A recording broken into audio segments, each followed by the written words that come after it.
to Reboot. I'm James Greer, I'm leader of Unlimited Church with Helen and Sherlock. Nice to see you. This is our second episode. We're so excited. It's great to be with you. I've been told off in our first episode that I leant forward and was very keen and enthusiastic, and we're meant to be going for a laid back kind of Holly and Phil feel. So I'm going to sit back and be casual and slouch. You look like you've got a tree growing out of your head. Do you know, I did think that, but we love our tree. We do.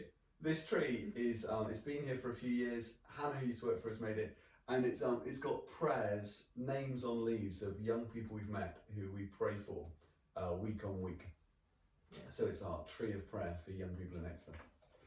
We're looking each week at something of what Jesus says about living well, about lifestyle, about how you reboot your life for the way it's meant to be.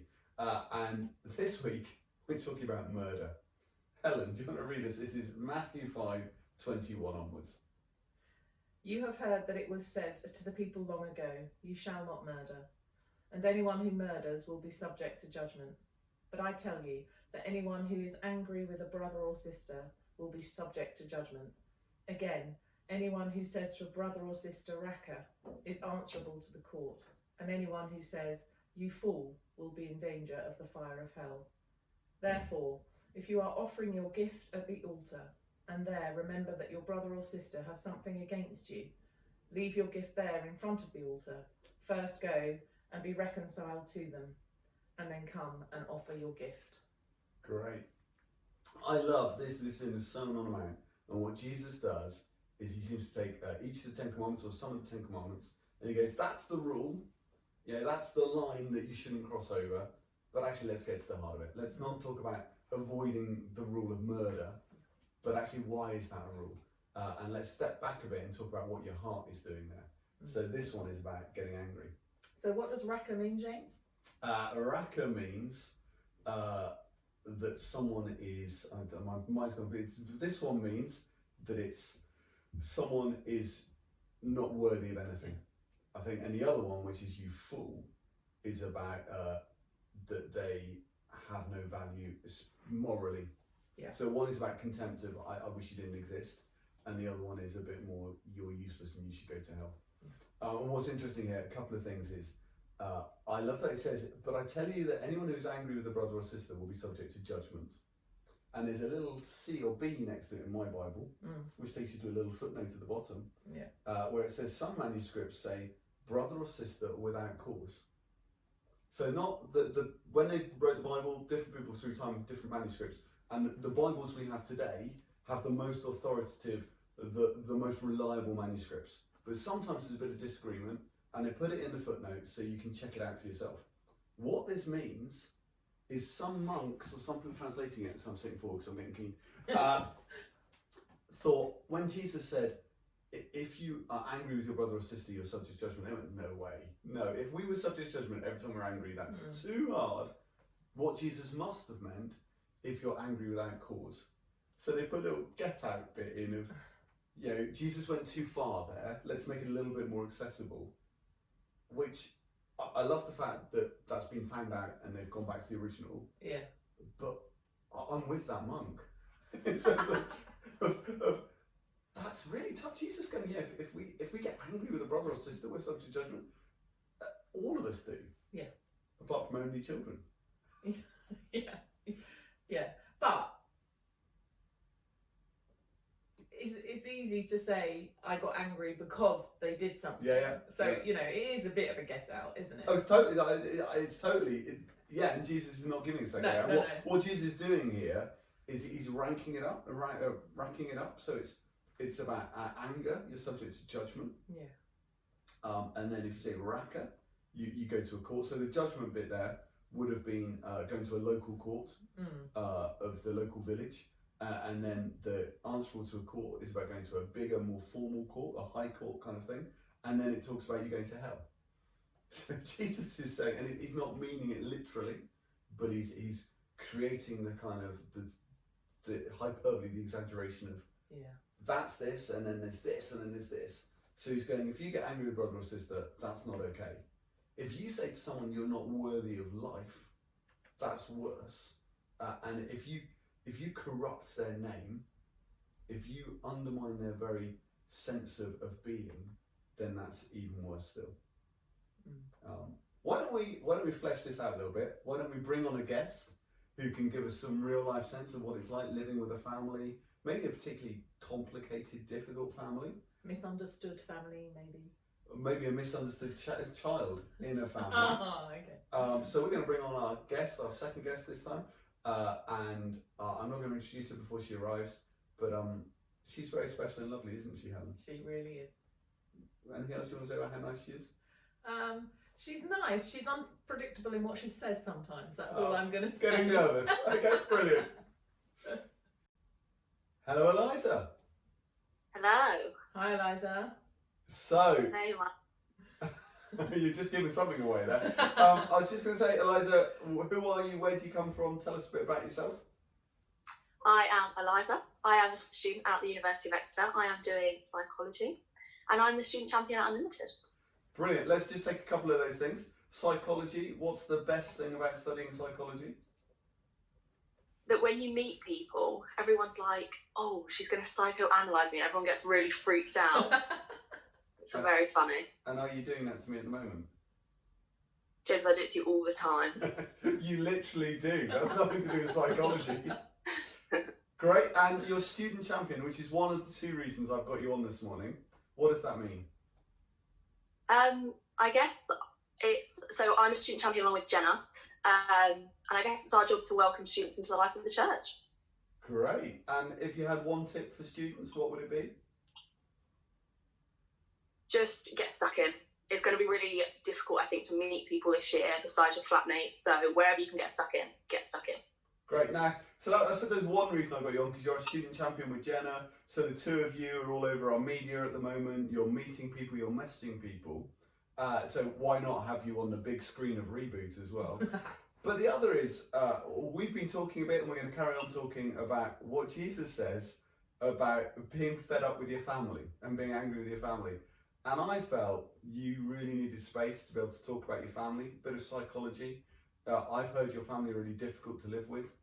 Do you want to tell us something about your family? Yeah, to put it bluntly, my family are pretty difficult. There's 6 of us. There's my older sister, Ellie, my older brother, Hugo. I've got a twin sister, Maddie, and obviously both my parents, who actually are by far the worst out of all of us. They're so over the top and embarrassing. Oh, So, great. Tell me, do you want just a quick story of maybe choose your mum? Anyway, your mum's been embarrassing? my mum, how has she been? She's embarrassing all the time. But a stick out memory for me, which you're all going to be mortified. At my mum's 50th, Oh no. my dad did this speech. Oh no. And it Remember, was this is the so church thing. embarrassing. Yeah. It was awful. That wasn't me, though. It was your party. Yeah, it was your party, and it was so mortifying. And I was sat at the front, and I didn't know what my dad was going to say, and everyone was staring at me, and it was so embarrassing. And It was awful. that is a bit more about your dad. So your mum, do you like going out with your mum, shopping, queuing with her to a restaurant, anything about that? Yeah, because then I get paid for. Okay. I was thinking more the fact she doesn't go anywhere without stopping and talking to everybody and getting their life story. Well, yeah, but I can just keep on walking, pretend I don't know her, and then when we get there to the restaurant, I'll sit with her and have my meal all paid for. Brilliant. So unkind. So those people that haven't made the connection, Eliza is Helen's daughter. Yeah. Not for long. You can't get rid of your children. Oh. You don't think your children can get rid of you, though, can't they? I don't mean murder, although that's what we're talking about. Yeah. So this passage we've been looking at is, Jesus says, don't commit murder, which not many of us have done. But he basically goes, actually, let's take it back a level. It's not okay to be angry with your family. It's not okay to harbour resentment or to think that your parents are stupid. You don't have to say more than you're comfortable with, or don't undermine your mum's whole ministry. But are there things in lockdown where family's been tough for you? Definitely. I think for the last, 3 or 4 years, my whole family's kind of been across the country. We've all been at uni, or mum's been in Exeter and we've been kind of elsewhere. And for the first time in 3 or 4 years, we've all been under the same roof. So we just got used to not being together, and then suddenly we're all thrown together again, and it's a bit mad. And how do you handle that? What do you do when you get fed up with each other? Scream and shout a lot. But besides that, I always go back to the same verse in the Bible, which isn't what we're talking about today, but it's helpful to me. And it's 1 Corinthians 13. And I'm sure probably you all know it. It's love is patient, love is kind. And it goes on to say, love does not dishonour others. It's not self-seeking, and it's not easily angered. And whilst I'm probably quite easily angered, it's something I'm trying to work on, because I do love my friends and family so much. And I want how I treat them, how I speak of them, how I am with them to kind of reflect that. Amazing. And that's really key, I think, because we can be easily angered and get annoyed, but it's what we do with it, isn't it? It's facing it, dealing with it, rather than festering it. Let's move away from your family, although I would love to talk more about them. In terms of housemates, careful, because your housemates may well be watching this. Or last year in halls, what's it like when it's about friends and people you live with that aren't your family? Do you know what? I think it can be just as tough with friends. Sometimes even more so, because with family it's really easy to hash it out, just have a really honest discussion. With friends sometimes it's really difficult to do that. Last night actually, we bought some IKEA furniture, and so for the first time all of us were kind of scrubbing in, putting this furniture together, and there was one bit that just wouldn't work, and we were all getting so frustrated, all shouting. It turned out to be very funny, but yeah, so it can actually be really difficult, I think, with friends. Brilliant. Do you have advice for people like living in student houses? Because I think often student houses, you're right, you don't thrash it out. It's an underlying resentment, isn't there? Or unspoken tension. Yeah, and I think actually, although it's really difficult, being honest is a good way to be. And be honest nicely. It's really easy to be honest because you're angry and say it as you feel. But yes, say it as you feel, but do it nicely. And then you should all be good. Brilliant. Sorry, Helen, you've not spoken much. No, I'm just enjoying And enjoying the show, Eliza. Anything you want to ask or say on this? It's really easy, isn't it? And I was thinking about this last night when I knew this is what we were going to talk about. It's really easy for us to always think it's the other's fault. I once went on a day trip with 3 girlfriends, and one of them said to the other one, "Can you stop chamming that chewing gum, please? Because it's going to really irritate me all day." And she was literally just chewing gum, and I just thought, actually, that's because you're irritable, because you're tired, because perhaps you've been up all night. Something really minuscule can really upset you and set you off. And so sometimes I think it's easy to think it's somebody else's fault or what they're doing, but actually we have to look at our own actions as well. And as you say, try and behave in a way that honours people, and having honest conversations, maybe not in the heat of the moment, but actually having those conversations. Because if you moan about someone behind their back and haven't told them, that's not really fair, because they can't change. You know, if they've nicked your shelf space or whatever, if you're moaning about that but you haven't said, actually, I need that space, that's really unfair. So we have to take responsibility for ourselves just as much, don't we? I don't know, it was a question to Eliza, was it? No. That wasn't a question, Eliza, sorry. Eliza, do you have any last pearls of wisdom to throw before us, or thoughts on getting angry, dealing with it? I think a classic thing for me when I get angry, I often get angry with my twin sister Maddie. Sometimes we're inseparable, I can't stand to live without her, and sometimes she could be the other side of the planet and it just would not be far enough away.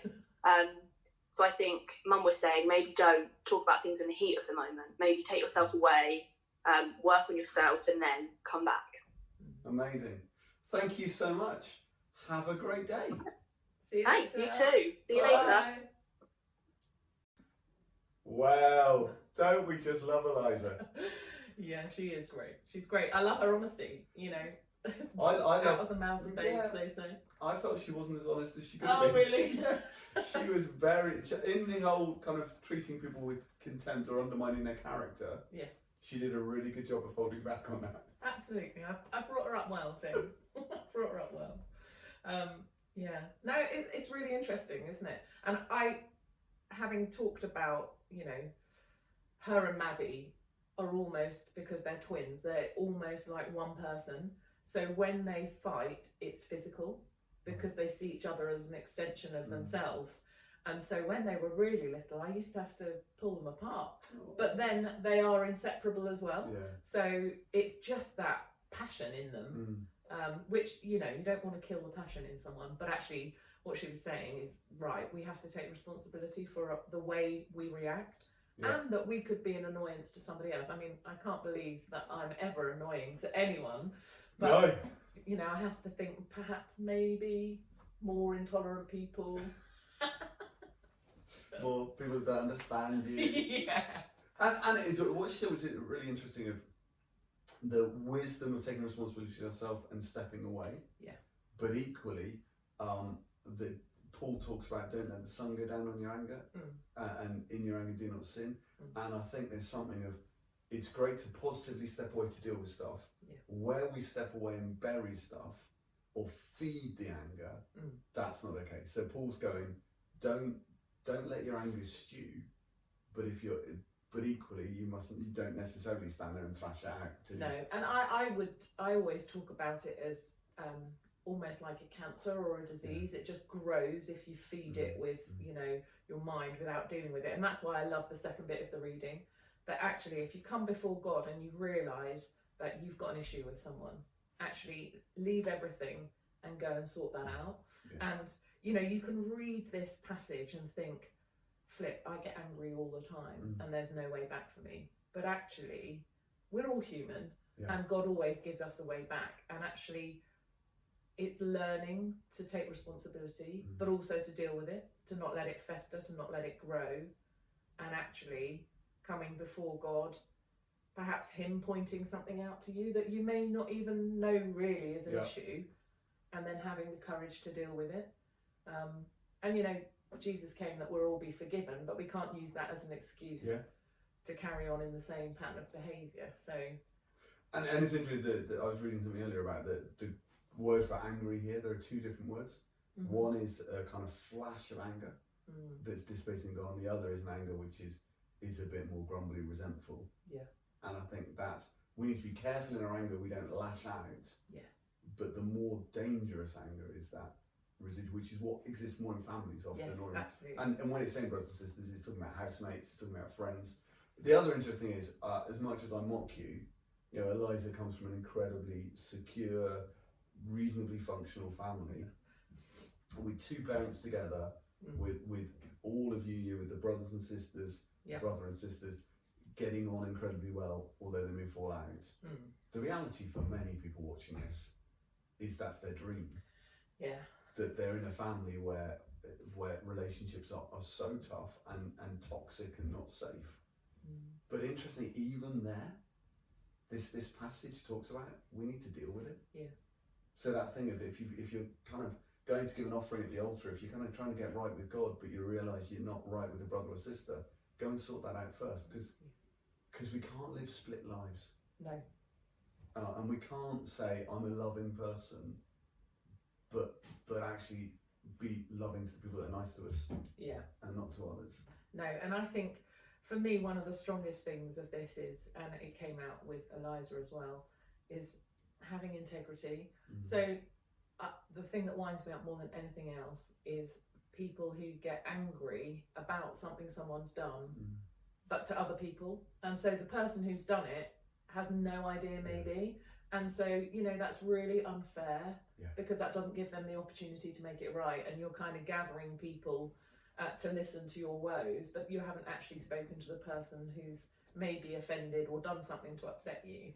And so actually the honest conversation, I know it takes courage, but actually it just helps clear the air, doesn't it? Which is the bit on the youthful, which I think is the worst one, is where you undermine somebody's value as a person and undermine their character, which is exactly what we do in our anger. And you talked about it in your non-question to Eliza, that and what you just said, that how do we when we're angry with somebody, actually talk it through with them direct, rather than defame them to everybody else who'll listen. And Twitter and Instagram, whatever, are the easy ways to do it, but also in a house. How easy it is for you all to go, oh, she never does the washing up. Oh, well, yeah, she's the one that ruins it all. And everybody going, oh, you talk to her, no, you talk to her, oh, we just hate her for it, rather than going, actually just, hey, I find it irritating when you do that. So, I think there's so much to challenge us here. And I think the other thing is, some of us, when we do marriage prep, one of the things we used to talk about is rhinos and hedgehogs. So some people in an argument just go, and they're rhinos, and hedgehogs just retreat and put their prickles up and say, stay away from me. And I'll meet couples who go, we've never argued. And I look at it going, wow, that's amazing, because I feel that Liz and I do, and maybe we're not as good. But actually, you can never argue, but you're in a far less healthy state. Because there's all these unresolved tensions and bitternesses and no-go areas and landmines. And what I love in this is that Jesus knows that relationships are really tough and really hard, but what he's trying to do here is teach us how to do them better. And I'm not the best friend anyone could ever have, but I'm trying to be a better friend or a better wife or a better mother, although it seems I'm failing.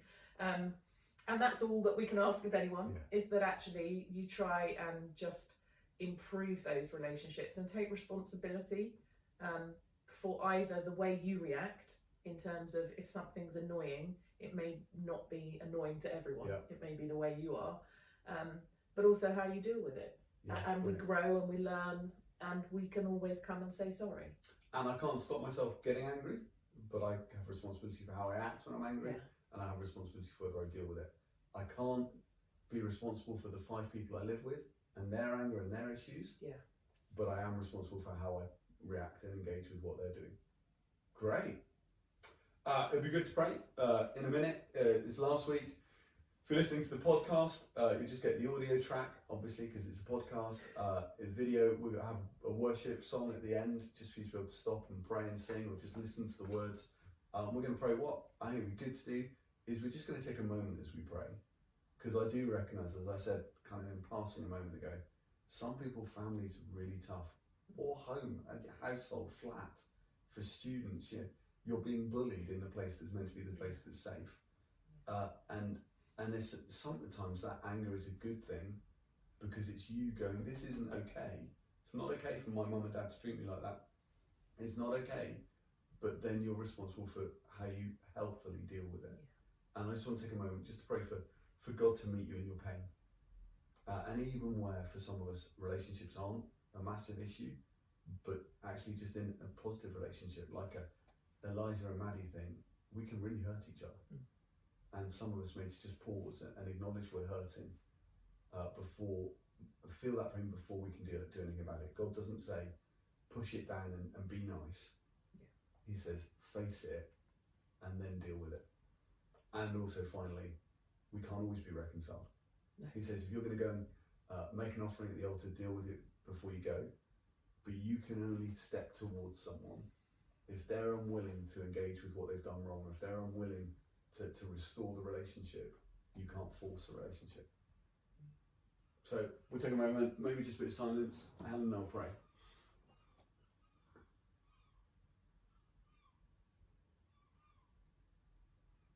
Lord, we just want to offer ourselves to you and everybody watching, those listening, and say, Lord, would you meet us in the pain and the anger some of us feel right at this moment? We say, come, Holy Spirit, you're here already, but we want to give you permission to enter into our pain, even though that hurts. And maybe for some of us to raise to the surface anger and resentment we've just pushed down and don't even acknowledge is there.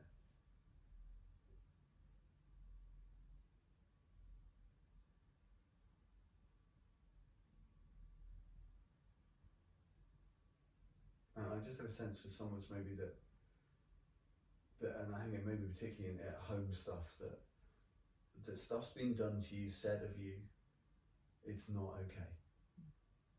And almost the anger you feel is a healthy thing in the reaction to being treated badly, but you're still responsible for where you go with it. And don't push it back down there.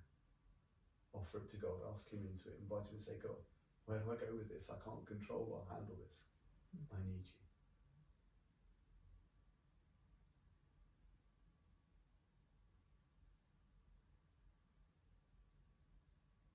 Lord, thank you that you have made us for relationship. And we know that we all fall short of being good and perfect friends, but we know that you are a good father, that you are the perfect friend, that you speak light and love and hope over each one of us. And I just pray, wherever we are today, that the labels that have perhaps been spoken over us by people who've hurt us would be replaced by those words of love and affirmation from you, that we are perfectly formed in your likeness and that you love each and every single one of us. And Lord, I pray that you would just give us the courage and the wisdom to see everyone else as made in your image, that they are just as important, that they are just as loved. And I pray that you would give us the courage to deal with any situations that we are finding difficult. And I pray especially for someone who might be watching or listening who would love to be able to have a family to row with. Lord, I pray that you would just draw close, that you would be family, that you would put people in their path that will love and care for them. Thank you that you are the perfect giver of love and giver of life. I pray that we would all receive that today. And Jesus, thank you that you get it. The phrase at primary school of sticks and stones may break your bones, but words will never hurt you. And yet we know that words can hurt way more than sticks and stones. Yeah. And that labels, stuff spoken over us, can cripple us for life. And that's why this passage is so strong on calling someone a fool, just diminishing who they are. Those words and the contempt for someone are so destructive. And Lord, we pray for healing for those who've been hurt, but also, Lord, that you'd help us to guard our words. That as Helensburgh, we would bring life to others. Even in our anger, Lord, we wouldn't lash out and diminish someone else.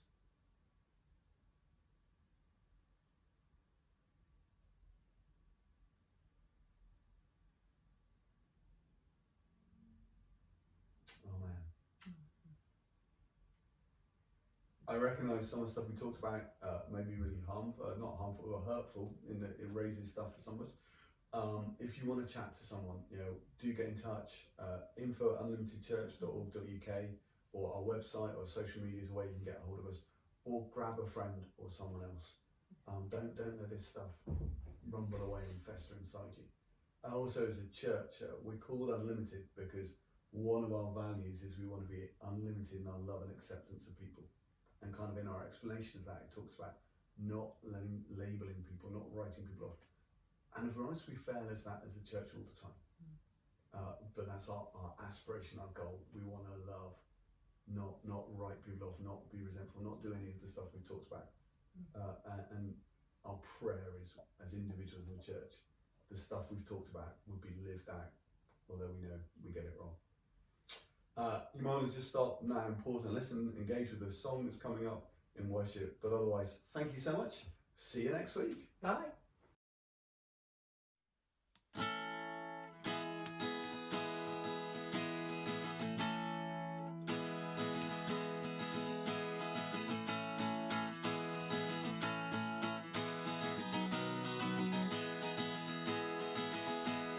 When my hope and strength is gone, you're the one who calls me on.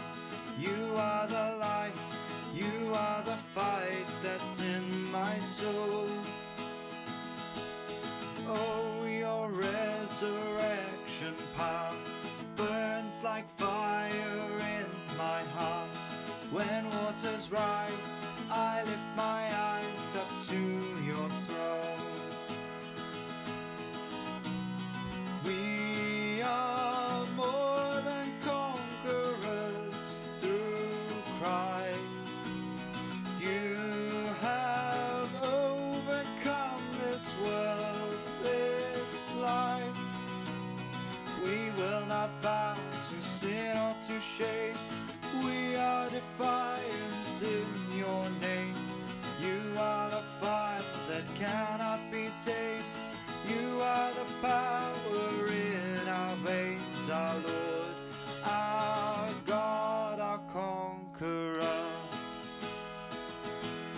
Christ is risen and on high. Greater is he living in me than in the world. No surrender, no retreat. We are free and we're redeemed. We will declare over despair, you are the hope.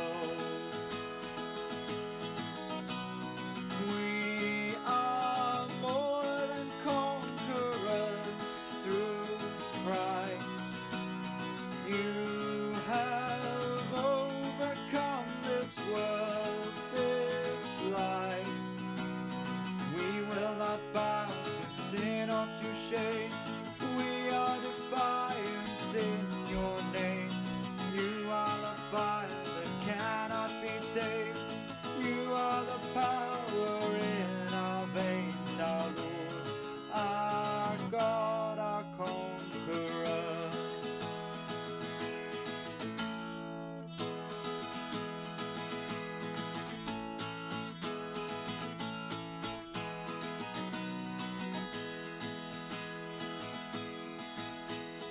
Nothing is impossible.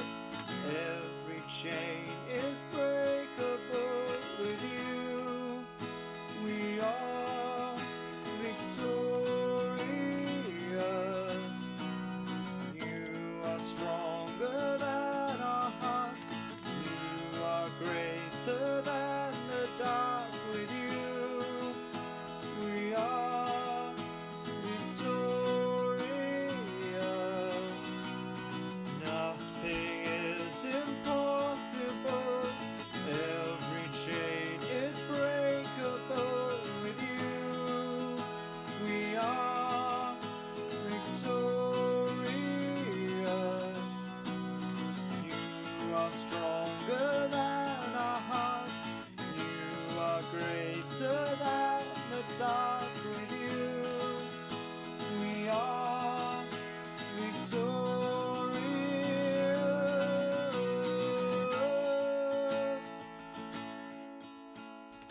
We are more than conquerors through Christ. You have overcome this world, this life. We will not bow to sin or to shame. We are defiant in your name. You are the fire that cannot be tamed. You are the power